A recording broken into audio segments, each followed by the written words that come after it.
Breaking news mga kabayan, Pilipinas, maaring bumili ng Israeli Spider Air Defense Missile System para maprotektahan ang mga importanteng infrastructures ng Pilipinas. Pangalawang breaking news, dalawang Chinese Coast Guard nakita sa Pangasinan.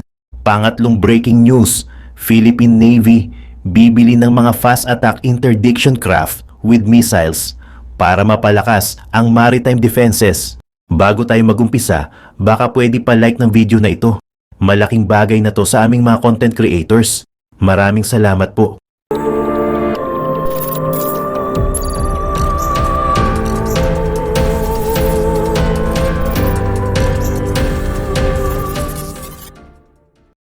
Ayon sa isang post sa X, ine-evaluate daw ng Philippine Marine Corps ang Israeli Spider SR-ER surface-to-air missile system para sa shore-based air defense system nito na naka-align sa existing Spider-MR systems ng Philippine Air Force. Kinoconsider ang system na ito na poprotekta sa BrahMos anti-ship missile batteries ng Coastal Defense Regiment, habang ang 4th Marine Brigade ay nag-display kamakailan ng mga Spider Air Defense System model sa mga unit colors sa Camp Cape Bojador. Nauna nang bumili ang Philippine Air Force ng 3 batteries ng Spider-MR Air Defense System mula sa Israeli company na Rafael Advanced Defense Systems sa ilalim ng kontrata na nagkakahalaga ng humigit kumulang $141 million. Ang first 2 batteries na dinesignate bilang Spider Philippine Air Defense System, ito ay dineliver at pumasok sa serbisyo noong 2022 sa Basa Air Base sa Pampanga. Ang mga ito ay ino-operate ng 960th Air and Missile Defense Group. Ang third and final battery ay naihatid noong Nobyembre ng nakaraang taon. Nakamount sa Czech Tatra High Mobility Truck, ang SPAD system ay nagbibigay ng ground-based na air defense laban sa mga aircraft, helicopter, unmanned aerial vehicles, guided munitions at missiles. Kasama sa Spider-MR system ang Python 5 infrared guided missiles na may short-range capability na hanggang 12 km at Derby radar guided missiles para sa medium-range engagement na aabot sa 50 km. Ang bawat baterya ay binubuo ng command and control unit, 3 missile firing units, mga support vehicle para sa resupply at radar system. Kumpara sa standard variants, ang Philippine variants ay nag-employ ng iba't ibang configuration ng radar, kung saan posible itong mag-integrate ng ilang variant ng mga radars, kasama sa procurement ang missile maintenance sa mga facility sa loob ng Pilipinas. Ang acquisition na ito ay bahagi ng Horizon 2 ng Armed Forces of the Philippines Modernization Program na kinabibilangan ng Air Defense Enhancements. Samantala, sa iba pang mga balita, na-detect ng Philippine Coast Guard nitong linggo ang 2 barko ng China Coast Guard na naglalayag malapit sa baybayin ng Pangasinan. Sinabi ng PCG na ang mga barko na may number 3301 at 3104 ay nasubaybayan sa pamamagitan ng Dark Vessel Detection Program nito, 34 nautical miles mula sa baybayin ng Pangasinan. Inutusan ni PCG Commandant Admiral Ronnie Hilgavan ang isang PCG plane upang biswal na kumpirmahin ang presensya ng mga barko at magbigay ng radio challenge sa kanila. Sinabi ni Commodore J. Tariela, tagapagsalita ng PCG para sa West Philippine Sea, na nakita ng PCG plane ang mga barko bandang 9:30 AM. Ang mga sasakyang pangdagat ng China ay hindi tumugon sa PCG radio challenge, sabi ni Tariela.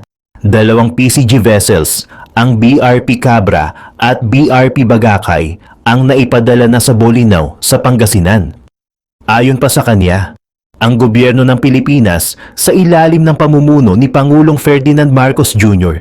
ay nananatiling matatag sa pangako nitong poprotektahan ang mga maritime interests ng bansa. Sinabi ng PCG na ang mga aksyon nito ay sumusunod sa United Nations Convention on the Law of the Sea. Sinabi din na nananatili itong professional at vigilant sa pag-ensure ng mga tensyon sa rehiyon at upang mapigilan ang unnecessary escalation. Sa iba pang mga balita, ang Philippine Navy ay nag-a-advance ng kanilang project na makakuha ng fast attack interdiction crafts with missiles bilang bahagi ng Phase 2 ng ReHorizon 3 Modernization Program sa ilalim ng Revised Armed Forces of the Philippines Modernization Program. Ina-outline ng project ang pagkuha ng 10 new fast attack interdiction crafts na nilagyan ng missile system upang ma-enhance ang defense and security capabilities ng bansa sa mga littoral zones nito, particular sa mga sensitive tri-border areas, kasama ng Indonesia at Malaysia, gayon din sa South China Sea, kasama ang Kalayaan Island Group. Ang initiative na ito ay kasunod ng patuloy na pagsisikap ng Philippine Navy na gawing moderno ang fleet nito na kinabibilangan ng retirement ng Thomas Batilo class fast attack crafts, isang South Korean version ng Chamsuri class na natanggal na sa active service mula noong 2021. Ang acquisition ng mga bagong bangka na ito na idinisenyo upang palakasin ang pagiging epektibo ng Navy sa rapid interdiction and defense operations, ito ay naka-align sa mas malawak na goals of the modernization program. Ang mga bagong FAICM boats ay inaasahang magkakaroon ng mga advanced systems kabilang ang Rafael Typhoon Mk-30C remote-controlled weapon station na armado ng 30mm Mk-44, Bushmaster 2 autocannon at ang Typhoon MLS-NLOS missile launcher na may kakayahang maglunsad ng mga short-range surface-to-surface na Spike NLOS missiles. Ang acquisition plan na nilagdaan ni Pangulong Ferdinand Marcos Jr. noong 2024 ay naglalaan ng total budget na 16 billion pesos para sa pagbili ng 10 bagong bangka, isang increase mula sa 10 billion pesos na inilaan noong 2020 para sa initial acquisition ng 9 boats. Ang Russia's airstrikes ay nagwasak sa Ukraine sa loob ng ilang buwan, ngunit salamat sa Canada dahil malapit nang matapos iyon. Ibinigay na ng Canada ang isang cutting-edge air defense system na maaaring mag-cripple sa Russia's missiles, drones, and glide bombs, leaving Putin's Air Force powerless. Ano ang game-changing weapon na ito? Bakit nagtagal ito? At paano nito babaguhin ang Ukraine's defense? Let's dive into the details at simula sa malaking tanong, ano ba talaga ang ibinigay ng Canada sa Ukraine? Nalaman natin ang sagot noong November 21 nang ibalita ni Canada's Defense Minister, Bill Blair, ang paghahatid ng $406 million worth of national or Norwegian Advanced Surface-to-Air Missile Systems or NASAMS sa Ukraine. Ang paghahatid na iyon ay matagal nang hinihintay. Ipinangako ng Canada ang mga makapangyarihang sandata ng aerial defense na ito sa Ukraine noong unang bahagi ng 2023 at ang paghahatid nito ay inaasahang magiging turning point sa digmaan. Hindi ko masabi ang karagdagang impormasyon tungkol dito dahil sa operational security, sinabi ni Blair sa mga reporter ng tanungin tungkol sa paghahatid ng NASAMS. Ngunit sa wakas ay naibigay na natin ito. At sa tingin ko, makakagawa ito ng pagkakaiba. Dahil magbibigay ito sa kanila ng kakayahang protektahan ang mga komunidad.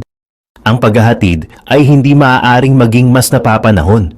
Ilang araw bago inihayag ng Canada ang pagdating ng NASAMS sa Ukraine, ipinagmamalaki ni Putin na nag-fire ang Russia ng isang bagong medium-range hypersonic missile sa kanyang kaaway. Ang missile na iyon ay tumama sa isang Ukrainian military facility in Dnipro, kung saan nasugatan ang 2 tao.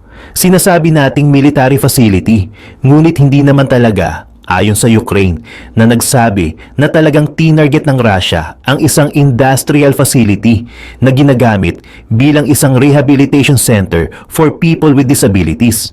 Sa harap ng mga bagong sandata, lalo na ang mga missile na tinarget sa mas maraming civilian infrastructure, nangangahulugan na ang Ukraine ay nangangailangan ng mas maraming aerial defenses.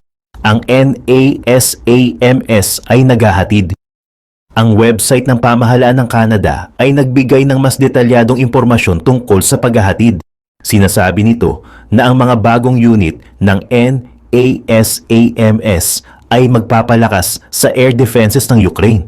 Hindi lamang sa mga military site, kundi pati na rin sa mga population centers at key civilian infrastructure. Ang weapon system ay makakatulong din sa Ukraine na mas mahusay na magamit ang higit sa 300 air defense missiles na ibinigay ng Canada sa Ukraine mula nang simulan ni Putin ang special military operation. Mabilis ding nagpasalamat si Blair sa iba pang mga partners ng Canada dahil sa wakas ay nagawa na ang paghahatid. Ang suporta ng Canada para sa Ukraine ay matatag at patuloy kaming magiging aktibo at magpapalakas sa aming mga contribution sa Ukraine sa kanilang pakikipaglaban laban sa pagsalakay ng Russia, sabi ni Blair. Nagpapasalamat kami sa United States, pati na rin sa aming mga partners sa Norway para sa kanilang pakikipagtulungan at pagtiyak ng ligtas na pagdating ng NASAMS na donasyon ng Canada sa Armed Forces of Ukraine. Sinasabi ng Defense and Security Monitor na ang NASAMS donation ay lalong kapansin-pansin dahil ang Canada ay walang anumang substantial air defense capability. Dati itong nagpapatakbo ng Army's Air Defense Anti-Tank System o ADATS. Ang sistema ay inalis noong 2012 at ang Canada ay gumagawa sa isang replacement para sa ADATS mula noon. Posible na ang NASAMS donation na ito ay magpapataas ng momentum ng bansa patungo sa pagbuo ng bagong air defense program, sabi ng Defense and Security Monitor. Dahil ipinapakita ng mga aksyon ng Russia sa Ukraine kung gaano kahalaga ang mga ganitong sistema. Mas maganda pa para sa Ukraine ang pagdating ng bagong NASAMS launcher nito ay ilang linggo lang bago matanggap ng Ukraine ang ika-6 na RES-T air defense system na ipinangako ng Germany. Ang takeaway ay simple. Ang air defenses ng Ukraine laban sa Russia ay naging mas malakas dahil sa Canada. Ngunit mayroon tayong isang kawili-wiling tanong. Kung ipinangako ng Canada ang NASAMS launcher sa Ukraine noong simula ng 2023, bakit halos 2 taon bago ito dumating? Lahat ito ay dahil sa natatanging paraan na nais ng Canada na i-donate ang NASAMS. Sa halip na direktang bumili at maghatid ng system, pinili ng Canada na sumakay sa isang mas larger arms purchase na ginagawa ng US. Ang layunin ay simple lamang. Ginagawa ng US ang pagbili na ito upang makapag-donate ng mas maraming armas sa Ukraine. Kailangan lang ng Canada na magbigay ng $406 million na kailangan para sa NASAMS para idagdag ng US sa sarili nitong aid package. Ang sistema ay bibilhin at ipapadala na magpapabilis sa proseso ng paghahatid. Ngunit hindi iyon nangyari. Bahagi nito ay dahil sa mga pag-aantala ng Canada sa paglipat ng mga pondo. Ipinangako nitong ihahatid ang NASAMS noong January 2023, ngunit hindi ito nagpadala ng pera na kakailanganin ng US upang makapag-purchase sa ngalan ng Canada sa loob ng 4 na buwan. Kaya ang buong proseso ng pagbili ay na-delay. Hindi ma-negotiate ng US ang isang kontrata sa Kongsberg Defense and Aerospace na tagagawa ng NASAMS hanggang sa makuha nito ang pera. Kailangan ding makuha ng Amerika ang congressional approval for its own aid package na lalong nagpaantala sa mga negosasyon para sa NASAMS hanggang sa wakas ay naaprubahan ito noong May 2023. Kaya iyon ay 5 buwan ng mga pagkaantala. Ngunit tumagal ng halos 18 months bago dumating ang NASAMS sa Ukraine. Bakit? Ang Canada ay tahimik tungkol sa mga problema na sumunod at hindi nagbigay ng anumang opisyal na impormasyon. Si Blair mismo ay nagbanggit tungkol sa issue ng mga negosasyon na sinabi sa Edmonton Journal noong March 2024 na ang pabalik-balik sa pagitan ng US at Kongsberg ay tumagal ng mas matagal kaysa sa inaasahan ng sinuman. Kailangan ng mga Americans na masecure ang pondo upang ma-finalize ang mga kontrata, komento ni Blair ng pag-usapan hindi lamang ang pagbili ng NASAMS, kundi ang ilang iba pa na balak gawin ng US mula sa Kongsberg. Sinubukan naming mapabilis iyon. Sa kasamaang palad, nakaranas ang mga Americans ng ilang mga challenges sa kanilang sariling pondo. Reading between the lines, nakikita natin na ang desisyon ng Canada na sumakay sa donasyon ng tulong militar ng Amerika ay hindi nagawa upang mapabilis ang paghahatid sa NASAMS. Ang panloob na politika ng Amerika at mga pagkaantala sa pondo ay nagresulta sa hindi pagbili ng NASAMS. Kahit na naibigay na ng Canada ang pondo sa US, halos isang taon na ang nakalipas. The whole purchase was left in limbo for over a year. Iyon ay lumikha ng isang whole world of problems na sinabi ni Blair na ang kakulangan ng expedited timeline na inaasahan ng Canada na malilikha sa pamamagitan ng pakikipagtulungan nito sa US ay maaaring humantong sa pagkaantala ng NASAMS na tatagal ng mga taon upang malutas. Thankfully, hindi iyon ang nangyari. Mayroon ding mga bottleneck sa manufacturing na dapat isaalang-alang. Ang NASAMS na balak bilhin ng Canada para sa Ukraine ay hindi pa nabuo, na ipinagkatiwala ng Kongsberg ang mga tungkulin na yon sa Raytheon Technologies.